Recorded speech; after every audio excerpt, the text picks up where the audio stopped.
When we moved into our new house on Night Soil Avenue, my wife was immediately enamored with the big garden. It was already blooming with flowers when we pulled up in the moving truck. Hundreds of roses, tulips, daffodils, lilies, daisies, and hydrangeas were lining the backyard on both sides and at the very rear of the property, iridescent in every color of the rainbow. Christine was thrilled, since she always had been a gardener, but we never had much space for flowers on our balcony. Still, she'd find a way to grow a collection of tomatoes, herbs, peppers, and cucumber plants, using large buckets filled with soil. Now she had all the space in the world to work with, an entire property that she could cultivate however she chose to. She didn't realize that there would be conditions to the garden, though, rules to follow, and my wife was never one to follow the rules.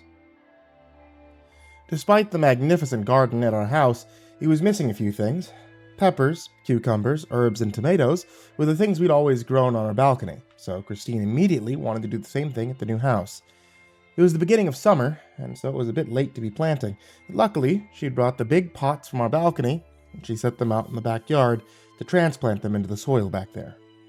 We would have to dig a new plot, but that was no problem, since the backyard was huge. I was helping her dig when I felt, rather than saw, a person staring at me.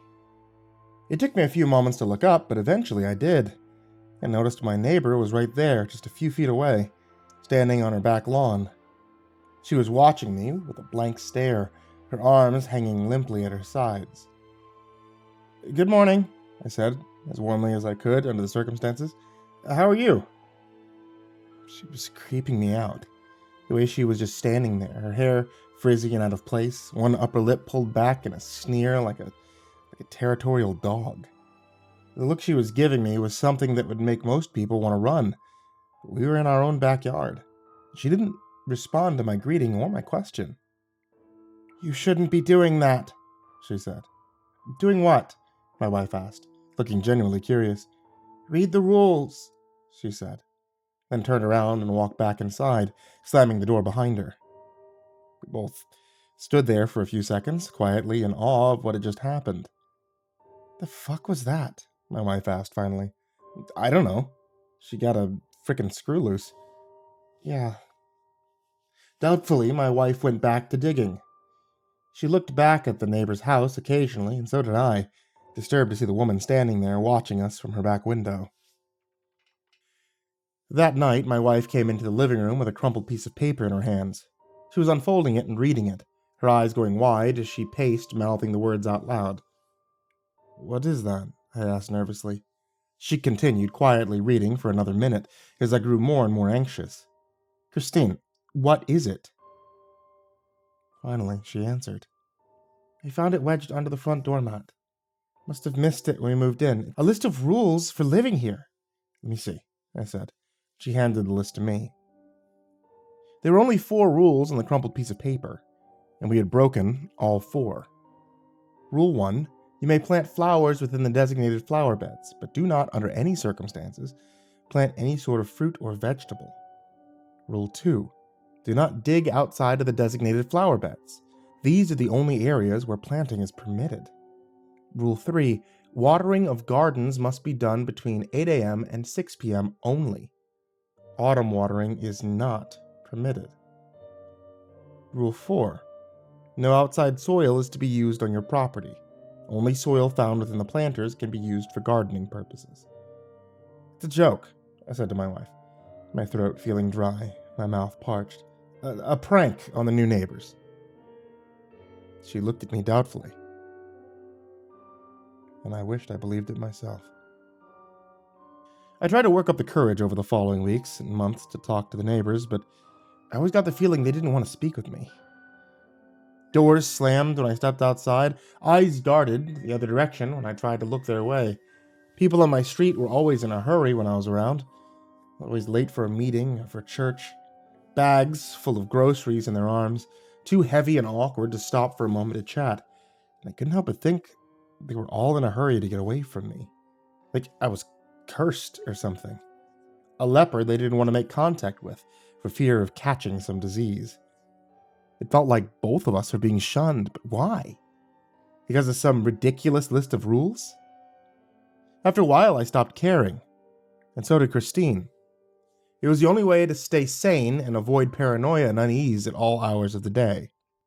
If the neighbors were going to hate us and treat us like pariahs, then so be it. We would give them what they wanted. The two of us would be the scourge of the neighborhood and their ridiculous list of rules. My wife and I made the backyard garden bloom with fruits and vegetables, well outside the parameters of the flower beds. We replaced almost all of the grass, filling in the empty spaces with soil and mulch, and things grew amazingly well. They were corn stalks as tall as people, carrots. They were 2 feet long, Titanic tomatoes, plump peppers. We had colossal cucumbers, humongous herbs, and several sizable squash. But the prize of our garden was the pumpkin. We had only made room for one, which we planted to use as a jack-o'-lantern come Halloween, and it was going to be one hell of a jack-o'-lantern. The thing was enormous, warty and misshapen, and perfect for the spooky season. It was bulbous and large, nearly the size of a small electric car. I'd never seen a pumpkin so large. As the leaves began to turn yellow and orange falling from the trees, my wife and I got more and more excited for the day when we would put the pumpkin in front of our house on the porch. It would be the talk of the town. "We should harvest everything in the morning," my wife said finally. "After tomorrow, we're heading into a cold snap. That means the first frost of the season." It was nearly the end of October, and we'd gotten lucky pushing it as far as we had. Around this area, a cold snap can settle in overnight quickly, despite weather reports stating the contrary. And a sudden frost can spoil an otherwise bountiful harvest. Since we'd started planting late and everything was doing so well, we'd left things to grow, content to wait out the warm weather. Guess we finally get to carve that pumpkin. Yep, it's a good thing we've got the day off work tomorrow. It's going to be a busy day. The next morning, we woke up and went straight out to the backyard with cups of coffee in hand. We stood on the back deck in the dim light of dawn. The sun was just beginning to rise in the east, casting everything in a golden glow. And that was when I saw the man on the side street, dressed in a long brown robe, holding a torch in his hand. I didn't recognize him. His eyes were staring straight ahead, looking right into my backyard. I pointed him out to Christine. "Hey, I don't want to freak you out, but what is that guy doing over there?" She looked over and we both stared at the man. Less than 100 yards away, separated from us only by our neighbor's ample backyard and a flimsy chain-link fence between our two properties. "I don't know. Do you think we should call the cops? He might start a fire. Doesn't look like he's quite all there." Nodding, I set down my cup of coffee on the wooden railing of the back deck. I had a sour taste in my mouth, and my pleasant morning felt like it had already been spoiled. "Yeah, call the cops. I'll stay here and keep my eye on him." She went inside, and shortly after she did, another man joined him, standing a few yards beside him. Then another took a position equidistant on the other side. A low chant began to rise up from all sides of the property, north, south, east, and west. The words were ancient sounding, like Latin or some of the language from long before that, lost to time. I couldn't help myself. Staggering down the steps of the back deck, I went around the house towards the driveway to look for myself and see what was happening. The strange sensation of hearing the chanting from all sides was disorienting. Felt like I was in a bad dream. As dark clouds began to roll in, blocking out the golden rays of the sun. A chill crept through my bones as I staggered across the grass. It sounded like 100 voices rising up into the early morning air. The mist was still rising from the dew-covered lawn, making everything look surreal and dreamlike. When I got to the driveway, I saw the neighbors were standing all around the house, dressed in identical brown robes, just like the man on the side street. They were holding torches and chanting that low, rhythmic, ancient language, standing perfectly spaced apart. Freezing in place, I stood there, suddenly terrified. Whatever was happening here, we were not safe. Whoever these people were, they were in a cult or a secret society of some kind, and we were their target. For breaking their rules, we were going to be punished. The chanting continued as Christine came outside to find me in the driveway. "Police aren't coming," she said, holding the phone in her hand like a paperweight. They said we should have followed the rules." She looked around and seemed to notice all the cult members in their brown robes at that moment. and I took her hand and gripped it tightly in mine. A sound escaped my wife, which was somewhere between a whimper and a groan, and she surveyed our neighbors standing all around. Her eyes were wide and panicked as she glanced up at me. "We didn't see the rules until it was too late," I yelled, hoping to make them a little more forgiving of us. The prospect of us being burnt alive hadn't occurred to me until that moment, and it wasn't a visual I was particularly comfortable with. "Yeah, we're sorry," my wife tried. "We were just gonna harvest everything today anyway. We'd be happy to share with you all." They all stopped chanting at that exact moment. And then they raced towards us, screaming. Their torches were held out like spears of warriors headed into battle. Their faces were full of violent rage. My wife and I backed away as the ground began to shake beneath their feet. At first, I thought the ground was shaking because of the approaching mob, but as they raced past us and pushed us out of the way, I realized it was actually an earthquake. My wife and I were sent reeling backwards, tumbling to the ground. I looked back to see the neighbors were all falling over from the sudden tremors, and a few of their torches had gone out. What caught my eye next was what was happening in the backyard. It was impossible. There it was, right in front of me. A massive shape like a boulder was rising up from the ground where we planted our potatoes and beets. It was defying gravity as it unearthed itself. It emerged from the soil. Surprisingly, it looked like a giant root vegetable, not a boulder, as I'd first thought. And dangling from it were bones and corpses in various states of decay, which formed with other huge root vegetables intertwining to look like sinewy muscle and bone. And the corpses were moving. They were groaning and flailing as if alive. A few fell to the ground and began to clamber to their feet, roaming the backyard afterward. A huge hulking spider the size of a building was emerging from the soil of our backyard. I realized the twisting, bloated forms of zombie corpses and car-sized root vegetables made up the bulk of it, along with clumps of soil that fell crumbling to the ground constantly with each movement that it made. My neighbors were rising to their feet, relighting their torches as its head emerged from the ground.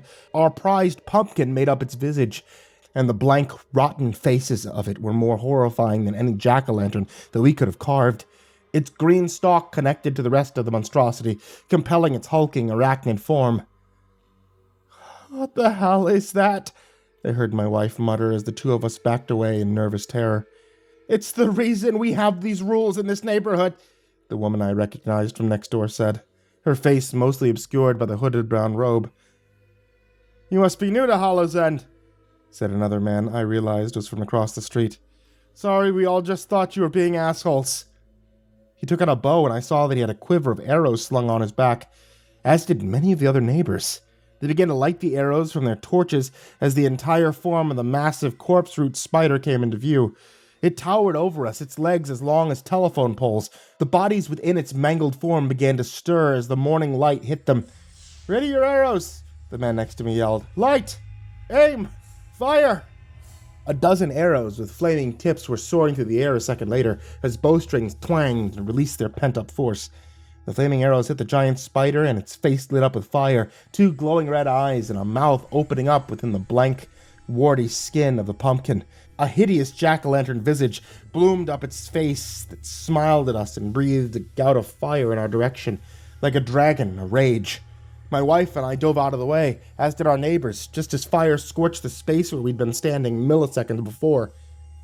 The pumpkin-faced spider creature let out a monstrous laugh and brought one of its legs down to stomp on us. It missed my wife and I just barely, but several of the neighbors were caught up in the tangling roots and grasping, rotten hands of the zombies reaching out from them. The dead bodies had been buried beneath the soil, I realized, and perhaps we had brought them back to life by breaking the rules. I had no time to find out. The remaining neighbors released another hail of flaming arrows. They struck the giant spider on its back and face, setting it ablaze even further. It began to march down the driveway away from the house as the townfolks ran after it in pursuit.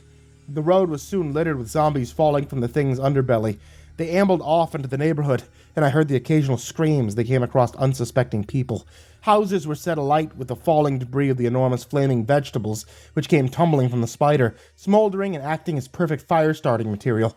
Sporadic fires could be seen burning all around and up and down the street. I wondered if the entire city would be set on fire soon, and if the zombies would take over the planet.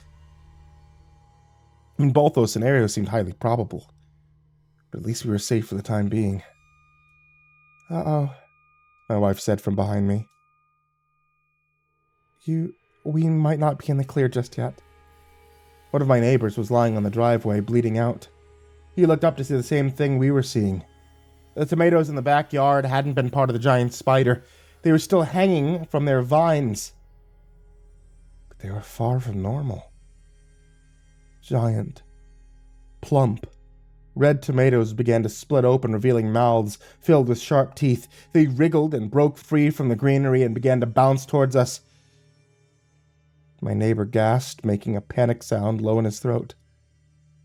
Tell me you didn't grow tomatoes.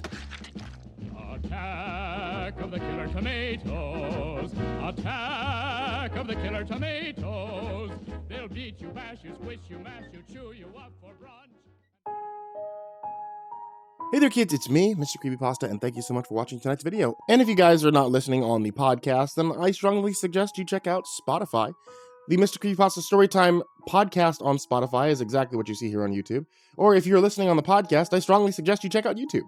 The Mr. Creepypasta channel on YouTube is the exact same thing you see on Spotify. So really, there's no reason to cross-platform unless you just want to see more things. Or you want to see more of me, which you can also do on Twitter at Mr. Creepypasta. And as always, I want to give a big thank you to everybody who supports me on Patreon. That includes everybody who's been waiting for me to update my Patreon, and I thank you all so much for being so patient with me.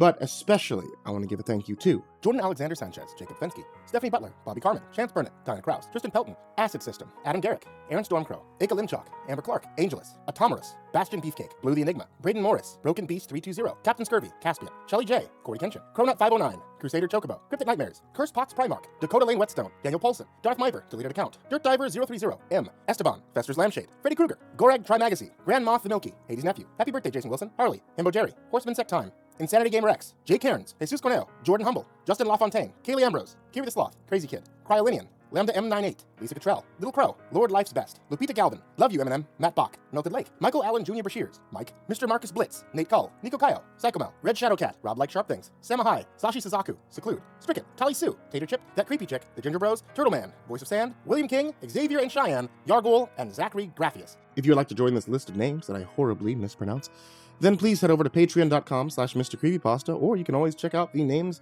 in the description down below, and I appreciate it infinitely.